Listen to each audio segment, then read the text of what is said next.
Hello, it's Etharal here today with EGN, and we are back with our Crusader Kings to the Sengoku Jidai mod, which I am still not going to even try and attempt to pronounce the name, where we have been playing as the Nanbu clan in the mainland of Japan, trying to take that coveted title of the Shogun of all of Japan.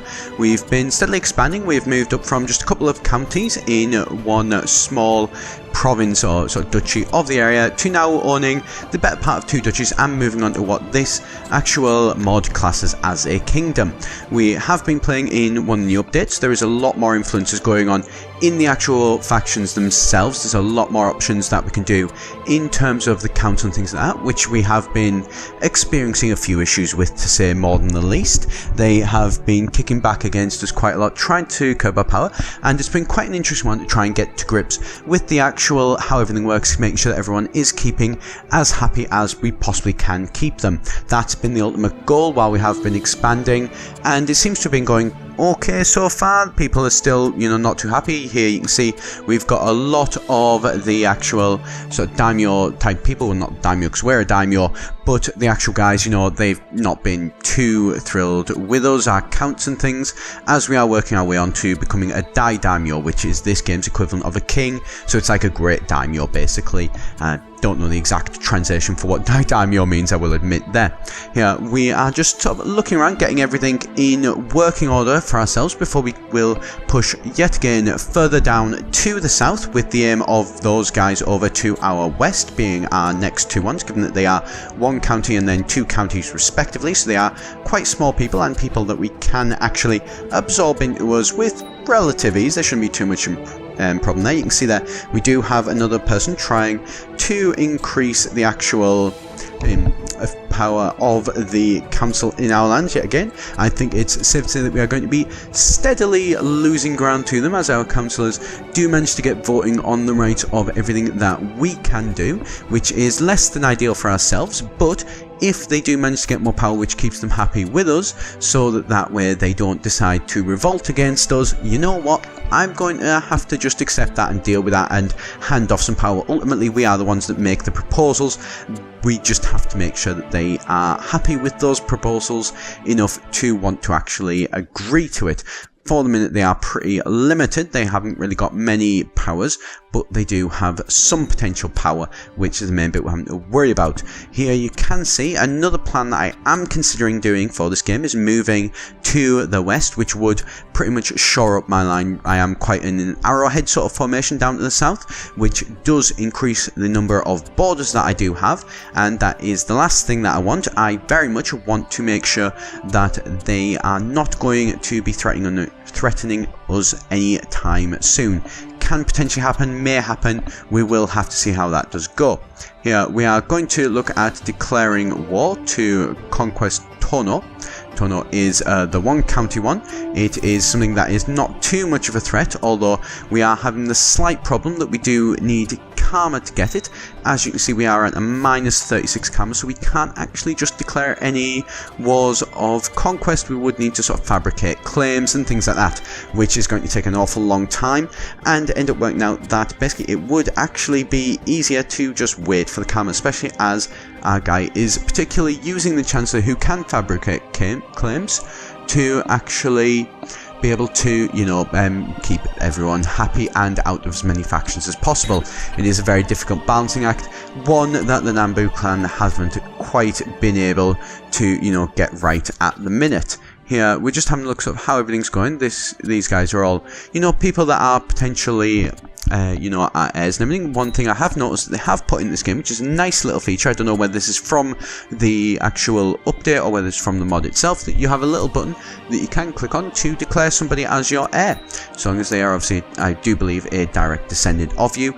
Nice little feature, that one. It will mean that if we ever had a son who was really great and somebody who we really wanted to be, be ideal for taking over the actual kingdom, we could just click a button, there we go, they are now our heir. That is going to be something that will be very useful in the future, particularly as things start to get it so that, we're getting...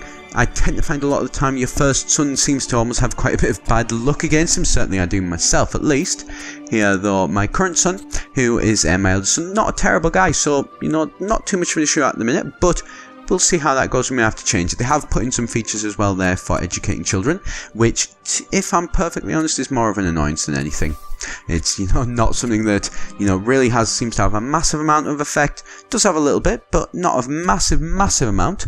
But for the most part, it's just sort of there, keeping everything ticking over and everything like that, which is basically the name of the game at the minute. Unfortunately, the Nanbu clan are pretty stuck. You can see there we have another problem, that increasing the council power is yet again happening again, and so these people are less than thrilled about us.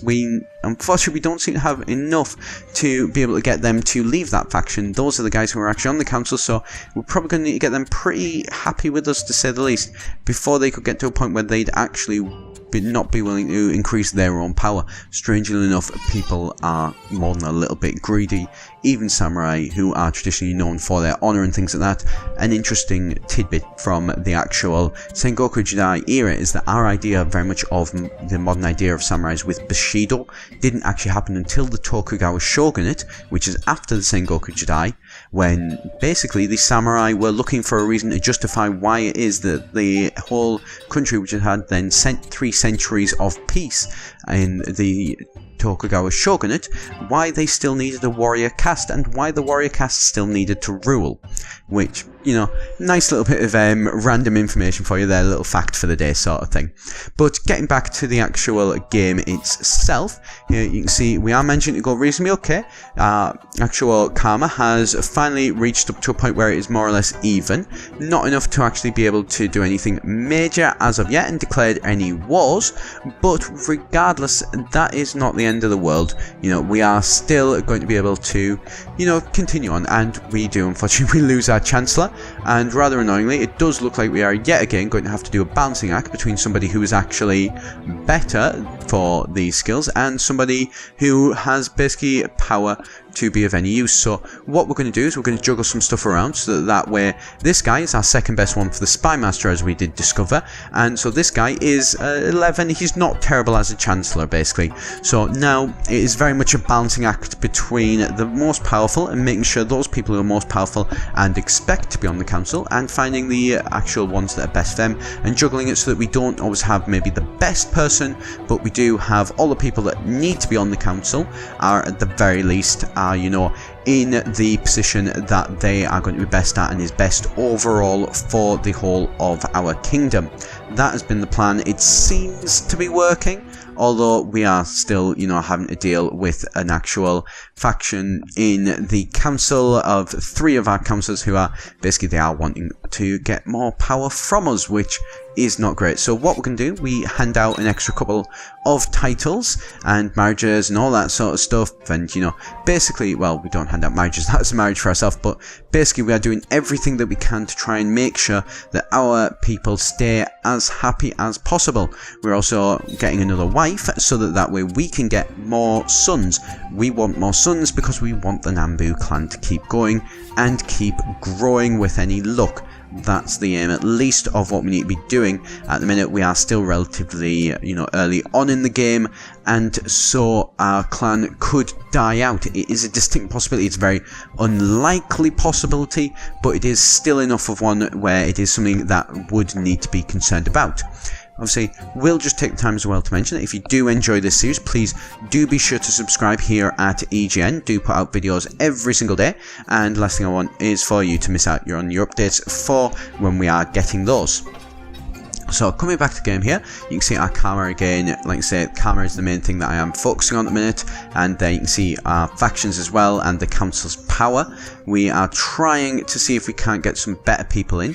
There's nothing really that we can do in terms of getting better people in. Unfortunately, the ones that we have at the minute are the ones that are most powerful and the ones that are wanting power. We're kind of stuck, to be honest. We're in a little bit of a hard place. Unfortunately, the Nanbu clan, they're wanting to do more. They're wanting to be able to expand and get everybody happy enough so that they can start using that guy, the chancellor, to be able to fabricate claims, to be able to reduce the actual need for Kharma. But we need him far more to be able to ensure that we manage to maintain as much power as possible. The basically reason for that is, as it tends to happen, as people get power, they want more power. That power that they get is never actually enough, and that is what is probably going to be happening with our actual factions in our council. As we give the council more leeway and more votes on what it is that we can actually do and what our lands can do, unfortunately they are going to they're going to demand more. They're going to think that they know better than us, and that just isn't the case. So we have to try and find a way to ensure that they don't do that, in short. We do also spend a lot of our years, guy, I cannot pronounce his name to save my life, probably, but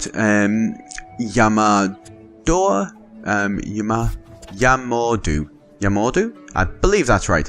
Yamodu, basically. He is particularly focusing as well also on his family, trying to be able to make sure that they are nice and happy and they're all being raised in a way that is going to ultimately benefit the family as much as is absolutely possible. That is certainly the aim. And as well, with lots of crossing, we are trying to make sure that we stay as much friendly with as many of our guys as possible. We are pretty much, we're going from party to party, to be perfectly honest, while actually at the same time managing to rule a council. That is, more than an impressive feat of drinking, to say the least, and that comes from ones who once went to university. So yeah, that guy managing to keep everything going, keeping everything balanced. Thankfully, there isn't any attempts to try and gain independence, which is an absolute godsend, but, there's still a lot of options. This woman there seems to be determined to keep up that plot. She's not going to actually do anything, so you know what? We're just going to have to deal with that another way, pretty much. So here, everything's just ticking over nicely. We are now up to, as well, 50 Kharma. That is very much the ticking clock. Once that does hit high enough, then brilliant. We're going to be able to start some wars and really be able to start to see some progress going on with this actual empire. I use the term empire very loosely there. This province is probably the better word and more accurate word to be using at the time. Ideally here, I'm looking at wanting to try and build a city here, just to be able to get myself in some extra resources. I could get, another 2 lands, and also as well to basically be able to increase the number of soldiers that I do get. That is the main one as well. So money and soldiers, as we've got 1,000 men, not a massive amount, but certainly enough for this game. It does seem like the numbers of soldiers in this mod does seem to have been reduced. I'm not sure whether that is just a simple fact of the actual, game itself. It's based over smaller land. It would make sense for it to have smaller forces, things like that, obviously. And we want to make sure that we've got as large a force as is absolutely possible. Those high numbers really going to come in useful, especially if we do decide to say no to our council and then they basically decide to declare a civil war on us. If they were to do something like that, then well, we'd need to be able to bring in all the men that we could against them if they do decide to rebel, which unlikely, but something that we should still regardless prepare for, just in case. So here you can see that the actual Nanbu clan, they are getting very, very steadily closer. Things are slowly ticking away. Unfortunately, I really, really wish that I maybe did have a more pious guy, somebody who was bringing in more karma every single month, rather than what we are getting in the minute. It is rather more accurate, probably just trickling up at the minute.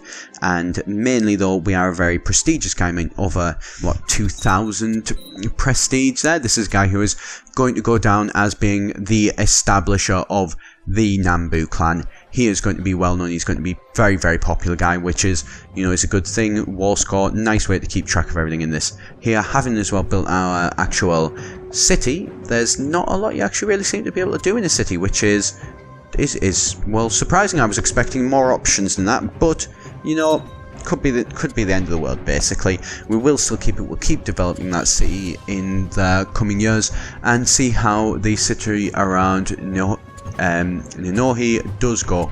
Will apologise if I am pronouncing any of these names wrong though. Please do be sure to let me know in the comments below. I try my best with Japanese pronunciation, but I'm probably I'm nowhere near an expert, to put it simply. Here you can see as well, they're just having a look down into the south. You can see this is very much a patchwork of everything. We do need to look at trying to expand and unifying as much of Japan as possible and get it out of this Sengoku Jidai area. For the minute, we are pretty safe in terms of that, but as you can see down in the south there is quite a lot of larger guys.